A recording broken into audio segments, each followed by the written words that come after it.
What is up, guys? Jake from One Hive here with the next Theorycraft video. And as you can tell from the title, I want to talk today about the King's ability, the Barb King, and when to use it.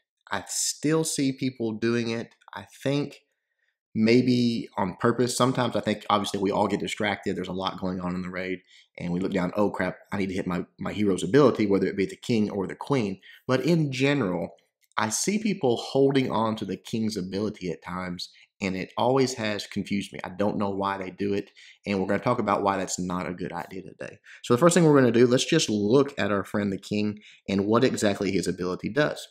The Barb King bursts into rage, recovering a large amount of health and temporarily boosting speed and attack power for himself and all barbarians near him. What does a large amount mean? Well, right up there, 1,063 is his health recovery of 3,074. So basically, he's going to heal a third of his health. Now, in a perfect world, you would do it right the moment he hit. He lost a third of his health, which would give him the maximum benefit for that, heal and give him all that he can get. However, there's times when he's taken a lot of damage, and it's not just about the heal, but also the increased attack. The damage increase of 245, guys, his damage per second is 193. He's getting a damage increase of 245. That is where the power in his ability really lies. Yes, the heal is huge, but if you're not taking advantage of the entirety, or at least as much as you can, of that increased damage, you're really only using about half of your Barb's potential, or actually less than half if you look at it that way. I see it all the time. People wait till like he's almost dead, then they pop that ability, he heals up, and he lasts another 5-6 seconds, another 4 or 5 swings maybe, and then he dies. And his rage, his ability goes on for another 5-10 seconds, and it's like, well, that was completely wasted. All of that extra damage, all that extra movement speed, all of that you got nothing for.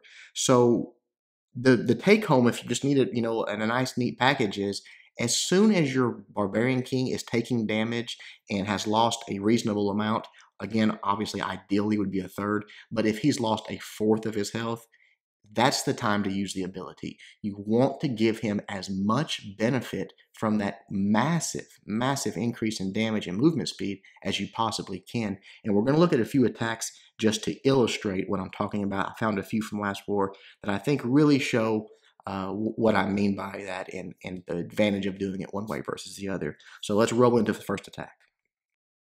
Okay, the first one you're going to look at is one that you actually saw from earlier today.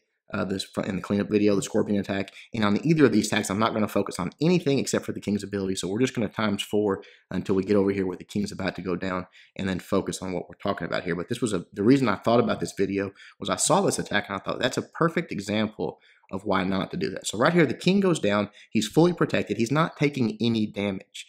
However, here in just a moment, because of that Queen really being able to hammer down, plus several point defense focused on that Golem, he goes down really quickly. So right here, the King, as the Golemite explodes, everything in this area refocuses on the defending King.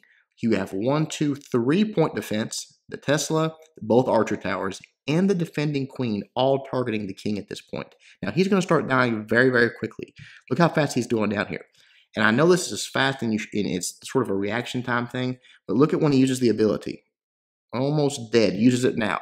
Now, he's got, because it's the same level as my hero, he's got 10 seconds of this ability. Let's watch how much time he actually gets out of it. 1, 2, 3, 4. 4 seconds. So 6 seconds. We'll go ahead and let it play. 6 seconds of his boosted damage, all of that goes away. Now, he wouldn't have got the full duration because the King was taking so much damage there, but he could have got another 2, 3, maybe 4 attacks that were boosted had he almost immediately used that ability as soon as his King took 1 or 2 shots from that from those point defense and from that King. Would have been much better off. Probably would have got at least another building or 2 out of it. But let's back out of this, look at an attack where someone uses it much quicker and the advantage they get from that.